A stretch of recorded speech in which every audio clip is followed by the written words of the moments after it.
Comme nous l'avons appris dans notre leçon précédente, lorsque votre roi est mis en échec, vous devez absolument sortir de cet échec. Vous n'avez pas le droit d'ignorer l'échec en jouant un autre coup. Vous devez obligatoirement stopper l'échec. Il y a 3 manières différentes de se sortir d'un échec. La plus simple d'entre elles, c'est de déplacer votre roi sur une case où il n'est pas attaqué. Comme ça. Pour sortir d'un échec, vous pouvez aussi bloquer l'échec avec l'une de vos pièces. Comme cela. Enfin, pour se sortir d'un échec, il est possible de manger la pièce attaquant votre roi. Maintenant que vous savez vous sortir des échecs, c'est à vous de vous entraîner.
Si le roi est en échec, et qu'il est impossible de parer cet échec, que ce soit en se déplaçant, en bloquant l'échec ou en mangeant la pièce attaquante, alors c'est que le roi est échec et mat. Cela veut dire que vous avez gagné, ou peut-être que c'est votre adversaire qui a gagné. Faire échec et mat, c'est le but du jeu d'échecs. Peu importe qui a mangé le plus de pièces, ou combien de coups a duré la partie, lorsqu'il y a un échec et mat, la partie est terminée. Vous n'avez pas à manger le roi. Il suffit simplement de serrer la main de son adversaire et lui dire par exemple « Bonne partie ». Maintenant, c'est à vous de faire échec et mat.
Les parties d'échecs peuvent être longues et durer plus d'une centaine de coups, mais il arrive aussi qu'elles soient très courtes. Beaucoup de gens se demandent quels sont les échecs et mat les plus rapides aux échecs. Eh bien, nous allons vous les montrer dans cette vidéo. Cependant, rappelez-vous bien qu'aucun de ces maths n'est forcé et que nous avons volontairement fait mal jouer l'un des deux joueurs pour vous les présenter.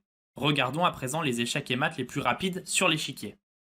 Les blancs commencent par F3. Ce n'est pas un très bon coup.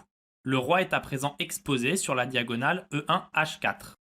Les noirs répondent par E5. Remarquez que la dame noire a déjà un œil sur la case H4, pouvant, éventuellement, mettre en échec le roi blanc. Les blancs répondent par G4, affaiblissant encore plus la diagonale E1 H4. Maintenant, la dame noire arrive en H4 et fait l'échec et mat le plus rapide aux échecs. Remarquez que le roi blanc ne peut 1. Pas bouger, 2. Qu'il n'a aucune pièce qui puisse s'interposer entre lui et la dame, et 3. La dame noire ne peut pas être mangée. Après 2 coups, la partie est donc déjà terminée. On peut à présent commencer une nouvelle partie. Voyons à nouveau cette même idée, mais cette fois-ci, ce seront les blancs qui feront échec et mat. Après E4, les noirs répondent par F6. D4, G5. Pouvez-vous maintenant trouver le mat? Bien joué. Après dame H5, les noirs sont échec et mat. L'échec et mat le plus rapide pour les blancs est en 3 coups, alors que pour les noirs, il est seulement en 2 coups. On espère que vous ne ferez jamais mater comme ça. C'est maintenant à vous de vous entraîner à refaire les maths les plus courts.